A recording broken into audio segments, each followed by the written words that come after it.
اللہ تعالیٰ نے جتنی بھی مخلوق پیدا کی ہے اس دنیا میں سب کو ایک راستہ دیا ہے، ایک طریقہ حیات دیا ہے جس طریقے پہ چل کر وہ زندگی گزارتے ہیں۔ طریقہ حیات ذرا گاڑھا لفظ ہے، مشکل اردو ہے، آج کل کی جو نئی جنریشن ہے وہ پتہ نہیں سمجھے نہ سمجھے، تو اس کو ہم آسان زبان میں کہتے ہیں لائف اسٹائل۔ ہر مخلوق کا ایک لائف اسٹائل ہوتا ہے، ہر مخلوق کا۔ جیسے ٹرین کا ایک ٹریک ہوتا ہے، وہ اسی ٹریک پہ چلتی ہے، ذرا سی بھی دائیں بائیں ہوئی تو وہ حادثے کا شکار ہو جاتی ہے۔ جہاز جب سفر کرتا ہے اس کا بھی ایک ٹریک ہوتا ہے، ایسا نہیں ہوتا کہ پائلٹ اپنی مرضی سے جہاز کو ہوا میں دائیں بائیں گھماتا رہے کہ بھئی میں نے یہاں سے کراچی جانا ہے تو میں اپنی مرضی سے جاؤں گا، اور وہ دائیں بائیں دیکھتا چلا جائے کہ بھئی ابھی لاہور سے خانپور آ گیا ہے، ملتان آ گیا ہے، بھئی اس کو ایک ٹریک دیا جاتا ہے، اسی ٹریک پہ اس نے چلنا ہے۔ تو ٹرینوں کا بھی ٹریک ہوتا ہے، جہازوں کا بھی ٹریک ہوتا ہے، جانوروں کا بھی ایک ٹریک ہوتا ہے، اس ٹریک پہ وہ چلتے ہیں۔ جو جانور جتنا اس ٹریک پہ چلے گا اتنا ہی کامیاب ہوگا۔ اس کی مثال ایسے ہے، آپ جتنے بھی جانور دنیا میں دیکھ لیں وہ اپنے لائف اسٹائل کو کبھی چینج نہیں کرتے۔ وہ قدرت نے ان کو دیا ہے، اللہ نے ان کو دیا ہے، اور ان میں وہ انسٹال کر دیا ہے، اب وہ دائیں بائیں نہیں ہو سکتے۔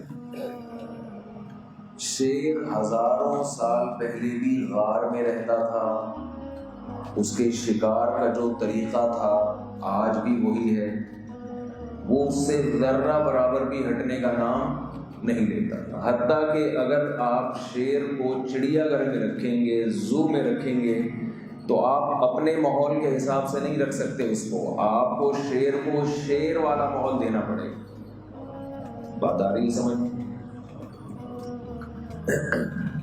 تبھی آپ دیکھیں کہ چڑیا گھر میں شیر کے لیے صوفوں کا، ایئر کنڈیشن کمروں کا انتظام بولنے والے نہیں ہوتا۔ کیا خیال؟ ایسا ہوتا ہے کہ بھئی اب آپ ہمارے ہاں آئے ہیں تو ہم ہمارے اسٹائل سے رہیں گے، اب آپ کو کچا گوشت کے بجائے ہم کوفتے پکا کے کھلائیں گے۔ ابھی ایسا ہوا؟ بھائی شیر کیا کھاتا ہے؟ چھیچڑے کھائے گا، کچا گوشت کھائے گا، جو بھی اس کا ایک طریقہ ہے جس حساب سے وہ چل رہا ہے وہی چیزیں کھائے گا، تو وہ چینج نہیں کرے گا۔ آپ اس کو وہی چیزیں کھلائیں گے تو وہ خوش رہے گا۔ اگر آپ نے اس کو یعنی شیر نے کے سامنے گوشت ڈالا، وہ کھا نہیں رہا، تو آپ نے کہا چلو ہم گوشت میں مسالہ ڈال کے کباب کوفتے بنا کے شیر کو کھلا دیں، تو وہ کھا لے گا؟ نہیں کھائے گا۔ جانوروں کی جو فطرت ہے، جانوروں کی جو نیچر ہے، اس پہ اللہ نے جانوروں کو چلا دیا ہے۔ جو چیز ان کے لیے مفید تھی اللہ نے وہ بھی بتا دی، جو چیز ان کے لیے نقصان دہ تھی اللہ نے وہ بھی ان کو خود بخود سکھا دی ہے۔ میں نے کل رات ایک شارٹ کلپ دیکھا، ایک ویڈیو دیکھی، شتر مرغ کے انڈے ہیں، ان انڈوں سے ایک چوزا نکلا، اور شتر مرغ بہت دور ہے، جو بچوں کی جو ماں ہے نا وہ بہت دور ہے، لیکن وہ چوزا نکلتے ہی اپنی ماں کی طرف دوڑنا شروع ہو گیا۔ دیکھو مرغی کے جب چوزے نکلتے ہیں نا تو وہ تو چلو اپنی ماں کو دیکھ رہے ہیں، کہ ان کو تو سمجھ میں آتا ہے کہ یہ ہماری ماں ہے، یہ ہم پر 21 دن بیٹھی رہی ہے تو ہم نکلے ہیں، ٹھیک ہے نا، اگر 21 دن تک یہ بیٹھی رہی ہے ہمارے اوپر، ہم نکلے، لہذا یہ ہماری خیرخواہ ہے، یہ ہمیں پناہ دے گی، یہ ہماری حفاظت کرے گی۔ لیکن اس ویڈیو کلپ میں نے دیکھا کہ شتر مرغ بہت دور ہے، جو مادہ ہے نا جس کے انڈے ہیں بہت دور ہے، اور چوزا نکلتے ہی اپنی ماں کی طرف بھاگنا شروع ہو گیا۔ اس کو یہ کس نے سکھایا کہ یہ تمہاری ماں ہے، اس کی باہوں میں تمہیں پناہ ملے گی، یہ تمہیں دشمنوں کے شر سے، گرمی سردی سے بچائے گی، تمہاری خوراک کا انتظام کرے گی. یہ کس نے سکھایا اس کو؟ ظاہر ہے کوئی ذات ہے جس نے اس کے دماغ میں یہ چیز پہلے سے ڈال دی. وہ خود بخود اس کی طرف بھاگتا ہے وہ. تو اب مجھے ایک بات بتائیے، انسان زیادہ ذہین ہے یا جانور زیادہ ذہین؟ یقیناً انسان زیادہ ذہین، لیکن انسان کے بچے کو تو اتنی تمیز نہیں ہوتی. جب انسان کا بچہ پیدا ہوتا ہے، اگر اسے ماں کے علاوہ کسی اور کی گود میں پکڑا دو، وہ پہچان جائے گا کہ یہ میری ماں ہے یا ماں نہیں ہے، پہچان جائے گا.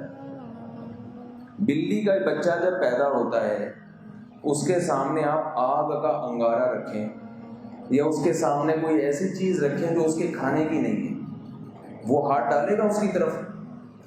بولے نا بھائی، نہیں ڈالے. انسان کے بچے کے سامنے آپ آگ کا انگارہ رکھتے ہیں، فوراً اٹھا کے اس کو اپنے منہ میں ڈال دے گا، زبان جلا دے گا، ہاتھ جلا دے گا. تبھی انسان کے بچے کی بہت احتیاط ہوتی ہے، بہت احتیاط ہوتی ہے. تو وجہ کیا ہے؟ یہ تو بہت ذہین ہے، اور جانور کا بچہ تو انتہائی بیوقوف. وہ تو بڑا ہو کر بھی بیوقوف رہتا ہے، تو بچہ ہو کے تو اور زیادہ بیوقوف ہوگا. لیکن اسے اتنی سمجھ ہے کہ میں نے کیا کھانا ہے اور کیا نہیں کھانا، میرا دشمن کون ہے اور میرا دوست کون. مرغی کا جو بچہ ہے نا، پہلے دن سے اسے دوست اور دشمن کی پہچان ہوتی ہے. وہ اپنی ماں کو دیکھ کر بھاگے گا اس کی طرف، اور بلی کو دیکھ کر چیخنا شروع کر دے گا.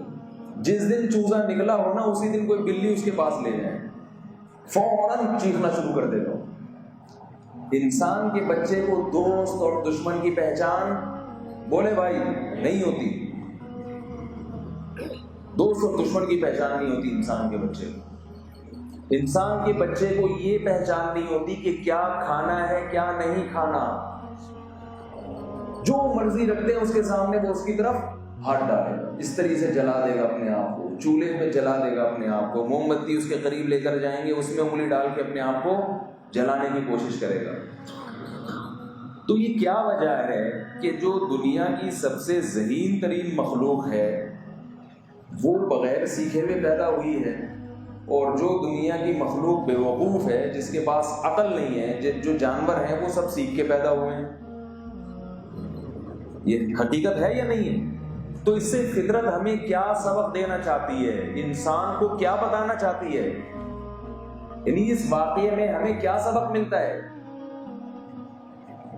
اس واقعے میں ہمیں سبق ملتا ہے کہ انسان بہت ذہین ہے مگر تربیت کا محتاج ہے. جانور ذہین نہیں ہے مگر تربیت کی ضرورت بھی اس کو نہیں ہے.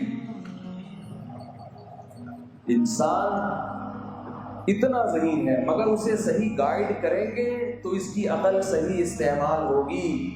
اسے کوئی اگر صحیح گائیڈ نہیں کرے گا، اس کی صحیح رہنمائی نہیں کرے گا، تو یہ اپنی عقل کو غلط استعمال کرے گا.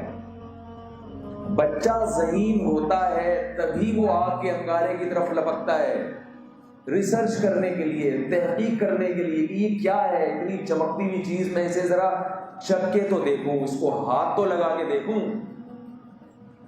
جانور میں یہ تحقیق کا جذبہ، بولو بھائی، نہیں. مجھے کیا، جتنا مرضی چمکنے والی چیز، میرا پیٹ تھوڑی بھرے گا اس سے، میرا پیٹ تھوڑی بھرے گا اس سے. اسے پیٹ بھرنے کی فکر ہوتی ہے. انسان کو تحقیق، یہ کیا ہے، یہ کیسے ہے، یہ کیوں ہے، اس کی، تبھی تو دیکھیں تحقیق کرتے کرتے کرتے کرتے کہاں پہنچ گئی، اتنی بڑی یونیورسٹی بنا دی. ابھی آیا لاہور یونیورسٹی، میں نے دیکھی، میں نے کہا تو شاپنگ مال لگ رہا ہے، اتنی خوبصورت یونیورسٹی بنائی ہے ماشاء اللہ. تو تحقیق کرتا ہے انسان، کرتا ہے کرتا ہے کرتا ہے. اگر اس کو صحیح گائیڈ کیا جائے سیدھے راستے پہ چل پڑے گا. اس کو گائیڈ کرنے والا کوئی نہیں ہوگا تو اسی عقل کو غلط استعمال کر کے اپنا بھی نقصان کرے گا اور اپنی قوم کا بھی بیڑا غرق کر دے گا. آج عقل پرستی کا دور ہے. آج کا جو دور ہے نا، یہ جس جدید دور سے ہم گزر رہے ہیں، اس میں ہر آدمی عقل کا استعمال کر رہا ہے، اور کوئی بھی بات جس کی کوئی لاجک نہ ہو وہ لوگوں کی سمجھ میں نہیں آتی. ایسا ہی ہے نا. اس بات کی کیا ہے, اس کی لاجک کیا ہے, قربانی کی لاجک کیا ہے, روزے کی لاجک کیا ہے, اتنے پیسے ہم غریبوں کو دے دیں جو اتنی موٹی گائے ہم ذبح کرتے ہیں, اس کی لاجک کیا ہے؟ ہر آدمی کیا بننے کی کوشش کر رہا ہے, جسے یعنی ایبیوز لینگویج ہے لیکن اسے فنٹر کہا جاتا ہے. فنٹر, ہر آدمی کیا بننے کی کوشش کر رہا ہے؟ فنٹر. کسی کی ماننے کے لیے تیار نہیں. کہہ رہے ہم سے بڑا فنٹر دنیا میں کون؟ ہمیں تو بتاؤ بھائی کیوں کیوں کیوں, مجھے بتاؤ کیوں. تو بچہ جب فنٹر بننے کی کوشش کرتا ہے نقصان ہوتا ہے کہ نہیں ہوتا؟ اسے گائیڈ کرنا پڑے گا, اسے بتانا پڑے گا بیٹا یہ صحیح ہے اور یہ غلط ہے. اب مجھے ایک بات بتائیے, میرے پاس ٹائم کم ہے, میں ان سے کہہ رہا تھا یار مجھے اتنا تھوڑا ٹائم دیا ہے بیان کا, اتنی دیر میں تو ہماری داڑھ بھی گیلی نہیں ہوتی. بات شروع کرتے ہیں, لیکن میں کوشش کروں گا جلد سے جلد سمیٹ کے اس کو ختم کروں. تو اب مجھے ایک بات بتائیے کہ بچے کو ضرورت ہے اس کے والدین اس کو گائیڈ کریں. بچہ والدین کے بغیر نہیں پل سکتا, ایک دن بھی زندہ نہیں رہ سکتا. وہ مار دے گا اپنے آپ کو, اپنی حماقت میں, اپنی ذہانت کا غلط استعمال کر کے مار دے گا اپنے آپ کو. وہ یہ دیکھے گا کہ اس کو چکھ کے دیکھوں یہ کیسی ہے. بوتلوں پہ لکھا ہوتا ہے نا تمام دوائیں بچوں کی پہنچ سے دور رکھیں, لکھا ہوتا ہے کہ نہیں ہوتا؟ اسی وجہ سے بھی انسان کا بچہ جو ہے نا وہ آپ جب اس کو منع کریں گے نا, یہ نہیں لکھا ہوتا کہ بچوں کو دوا پینے سے منع کر دیں, یہ نہیں لکھا ہوتا بوتل میں کہ اپنے بچوں کو یہ دوا پینے سے روک دیں, یہ نہیں لکھا ہوتا ہے کہ دوائیں بچوں کی پہنچ سے دور رکھیں. منع کریں گے نا تو وہ پھر اس تحقیق میں پڑے گا میرے ابا نے مجھے منع کیوں کیا ہے, یقیناً اس میں کوئی چیز ہے. منع کرنے کے بعد وہ اور لپکے گا اس کی طرف, یار پی کے دیکھو, ایک چمچہ تو پی کے دیکھو ہے کیا, پیناڈول سے منع کیا, یہ کورٹیسون سے منع کیا, چکھے تو دیکھو ہے کیا, ابا کیوں منع کر رہے ہیں؟ اس لیے کیا لکھا ہوتا ہے دواؤں پر, بچوں کی پہنچ سے ہی دور کرتے ہیں, ہاتھ ہی نہ جائے اس کا وہاں, سیڑھیوں سے بھی چڑھ کے وہ چیز نہ لے سکے.